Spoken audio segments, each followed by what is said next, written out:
individual agitators place to place. But oh, you hear that? There was something just went off. Some sort of explosion over here. Now people are running. This is on H Street.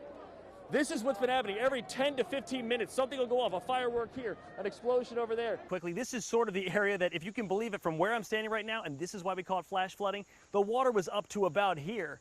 Can you believe that? This is another case where the courts could have made a broad ruling on free speech, social media, and schools, but our experts said it's becoming clear over this term that this Supreme Court is not likely to do that. This is what the barricades look like. They block off the whole street. And as public works crews try to come in to clear the road with backhoes and with dump trucks, the protesters put the barricades back up, and it's kind of led this whole area to a standstill. So what will happen today? We're calling the mayor, we're calling the city to try to find out how this is going to be handled, because the autonomous zone for now seems to be an area where only protesters are, and even the media, we have been pushed further back by a handful who were not happy about our president. This is historic because the last time a Republican was reelected for governor in Maryland, that was in 1954. As we've learned during the pandemic, unemployment benefits have been a lifeline for people because of economic shutdowns. Unfortunately, here in D.C., the gatekeeper to those benefits is an outdated old website that once again is having issues. This time, it's left thousands of workers without benefits and without answers for at least a month. So I've been unemployed for a year now, waiting for everything to get back to normal almost. Bartender Liz Danko is one of the thousands of D.C. workers forced to rely on unemployment during the pandemic. Each week she logs onto the city's unemployment claims website, fills out the forms, and that's how the bills get paid until D.C. fully reopens. But in March, something went wrong. Then all of a sudden I'm like, where's my unemployment this week? And it's like $0 paid out. 4 weeks later, after countless hours on the phone, numerous emails, still no benefits and no solution from the city on how to get them. Now I'm in limbo, unsure of where to apply or what to do, and they are not really contacting me. So what went wrong? Well, like a broken record, it's DC's outdated unemployment claims website. But the thing is, we have a system, I always say, that was coded. The original coding is from when Elvis had #1 hit. Councilwoman Alyssa Silverman explained it. To have people like Liz Danko be able to get unemployment for more than a year, Congress passed the American Rescue Plan. But in order to extend people who are, let's say, at the last week of their extension, we need to recode. While other jurisdictions have easily made the adjustments, DC's website has taken nearly a month to get recoded.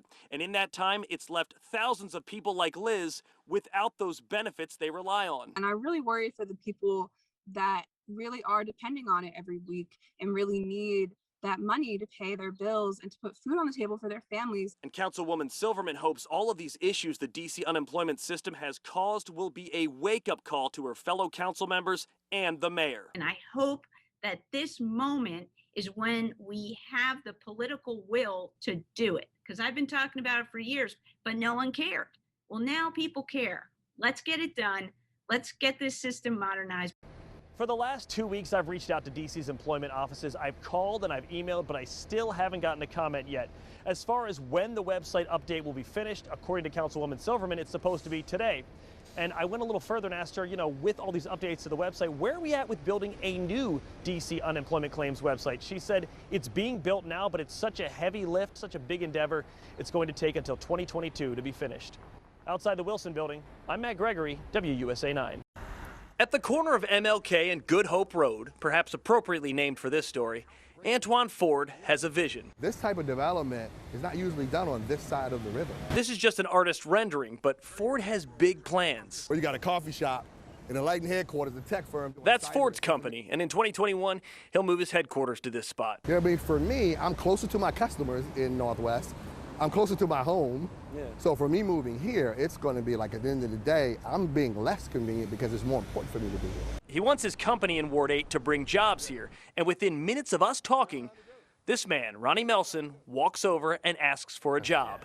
I would like to work anywhere. It doesn't even make a difference. If it's South Virginia, it's no time to be, you know, being choice. Melson says he spent several years behind bars, but he got out in 2011 and has struggled ever since to find a stable job. And I can't provide.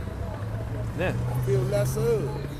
you know, I feel like a deadbeat dad. This is the type of person Ford wants to help. So what would he do? But before I get to what happened next, let's go back to what brought us to this corner. Antoine Ford is the CEO of Enlightened, an IT consulting and management company. He's also the chairman of the DC Workforce Initiative. So I grew up in an environment, although it was a pretty tough neighborhood. Every day I went on 8th Street in Northeast to my parents' business after school. After college and some work, he started Enlightened with 2 friends. For several years, Enlightened has called K Street home. Paying a lot of rent to be downtown, and I realized I don't own even the chips on the wall.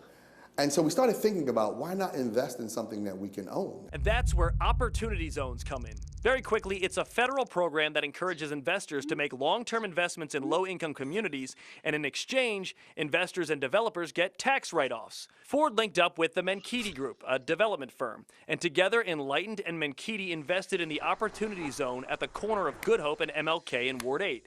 And obviously, this is a big win for Enlightened, but Ford wants it to be a big win for local workers, too. My attitude is, if I got jobs in technology and I'm willing to train folks to do it, and they really come right here in the same neighborhood that they're from, they should shift the paradigm that maybe we are important.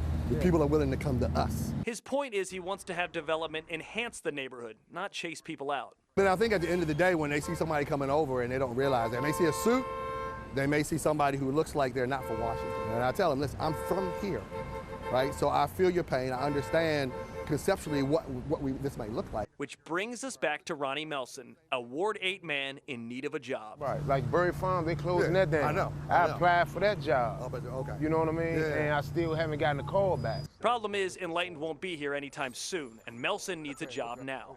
So Ford gives him his personal cell number and a promise. Hit me, man. This is a God thing. I just happen to be here today, and I'm chairman of the Workforce Investment Council. So it's a God thing. And I'm thrilled about this. Yeah, that's so much. Look at me, man. I'm looking man to man. Hit me up and see what happens. Because I ain't fake. I grew up in Carver Terrace, so I ain't fake about it. Hit me up and see what happens, all right? All right?